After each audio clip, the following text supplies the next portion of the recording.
Shalom, shalom, glorieux enfant de l'Éternel, glorieux enfant de Dieu. Je vous salue avec respect et avec joie. Soyez demeurés bénis, soyez toujours dans la présence du Seigneur. Je vous encourage, je nous encourage. Nous allons encore une fois passer un moment excellent, aujourd'hui encore. Aujourd'hui, le thème que nous allons voir, c'est quand bénéficier de la nouvelle alliance. À quel moment nous pouvons bénéficier de la nouvelle alliance. Comme vous et moi, nous le savons, nous n'allons pas perdre le temps, nous allons aller interroger l'Écriture, les Saintes Écritures, la parole de Dieu qui pourra nous donner des réponses concrètes. Allons-y en lisant ce passage, Luc 23, précisément au verset 39. Je vais déjà introduire ce même passage-là en nous épargnant certains versets. Je vais résumer. La Bible nous dit que le Seigneur Jésus devait être crucifié, il a été accusé, il a été condamné par les hommes et il devait être crucifié.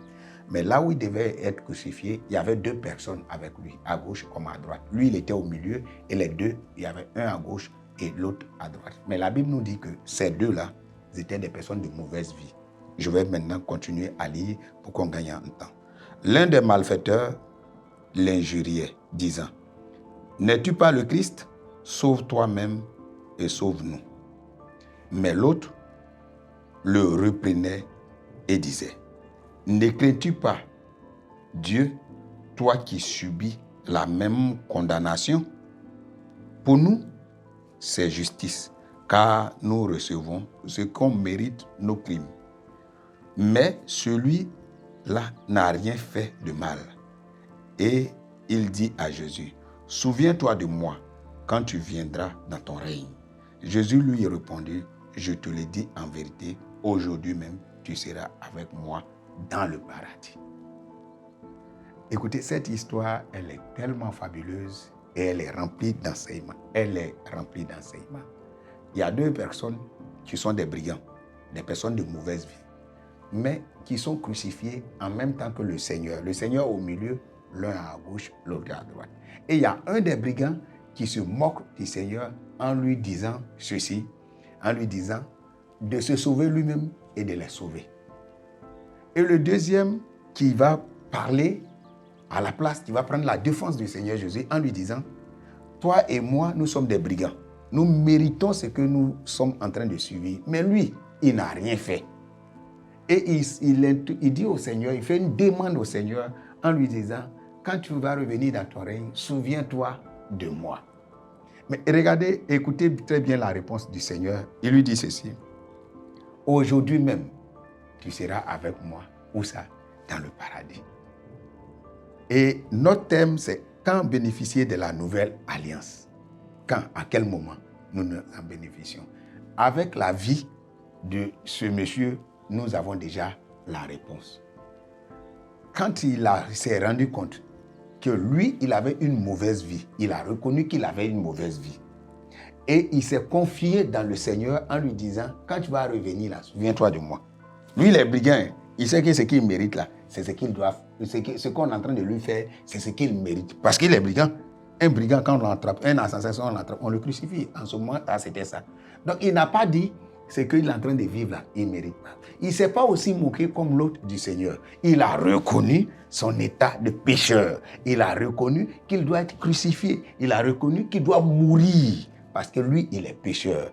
Mais en même temps qu'il reconnaît, il dit non, mais celui-là, il est bon. Il n'a rien fait, il ne doit pas mourir, il parle du Seigneur. Et il dit à l'autre, non, toi, ce que tu dis, c'est pas bon. Mais lui-là, il n'a rien fait. Et en plus, il se soumet au Seigneur. Il lui dit, il plaide auprès du Seigneur. Il lui dit, quand tu vas revenir, souviens-toi de moi. Oh, quelle fabuleuse histoire.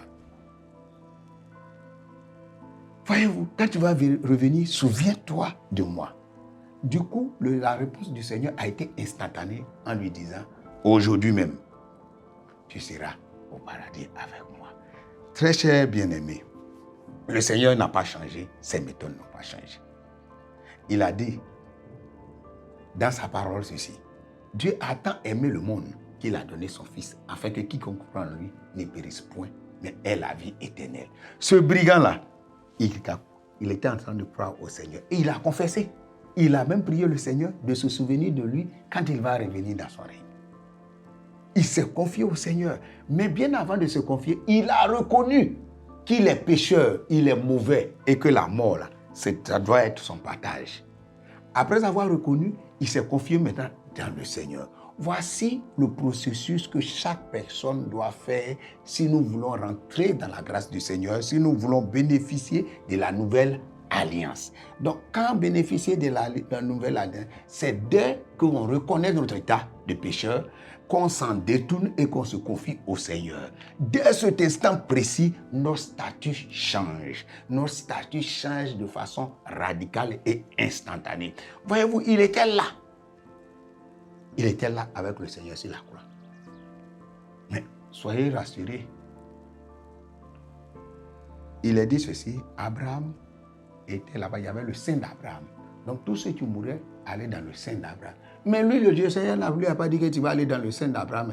Non, hein, il est le premier à inaugurer le paradis. Lui qui était méchant, lui qui était assassin, lui qui était criminel, lui qui méritait la mort. Ce n'est pas nous qui le disons, lui-même l'a reconnu que lui, eux, il mérite d'être crucifié, mais pas Christ. Je l'ai dit, avec Abraham, on œuvrait. Ce n'est pas nos forces dans l'ancienne alliance qu'on devait avoir la justification. Même avec Christ, ce n'est pas par nos forces, c'est en croyant à ce que lui il a déjà fait. Quand on croit en ce qu'il a déjà fait, on en bénéficie automatiquement comme le brigand à la croix. Donc il venait de remplir totalement toutes les conditions pour bénéficier de la grâce, pour bénéficier de la vie éternelle, pour bénéficier des promesses que le Seigneur avait déjà proclamées en disant que Christ viendrait mourir à la croix, mais pour nous. Voilà ce que Dieu nous dit dans sa parole, les indications que Dieu nous donne, les instructions qu'il nous donne.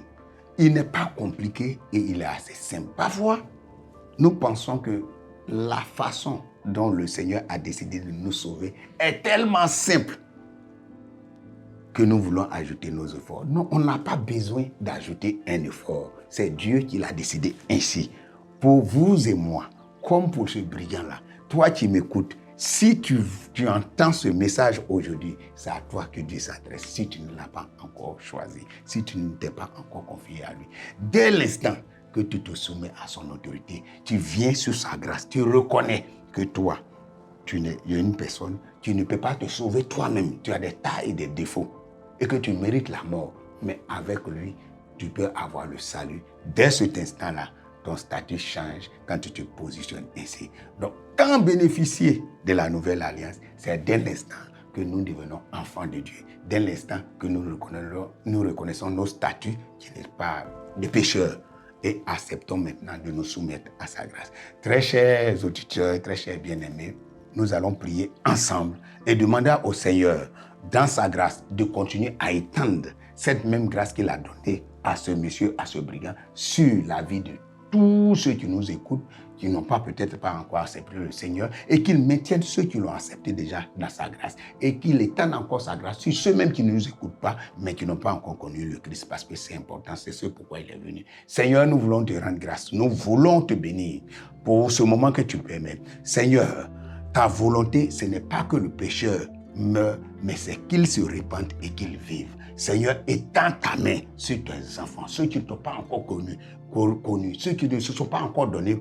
à toi.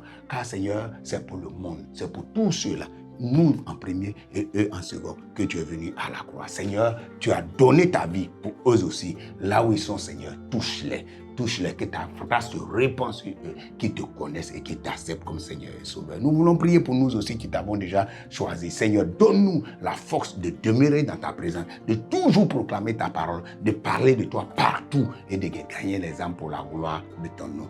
Béni sois-tu au nom de Jésus. Nous allons prier pour des personnes qui peut-être sont malades, là où tu es. Si tu as mal à un endroit, mets ta main là où tu as mal, ou touche simplement l'écran, tu verras la main de Dieu agir puissamment dans ta vie et tu rendras témoignage. Seigneur, je veux prier pour tous ces malades.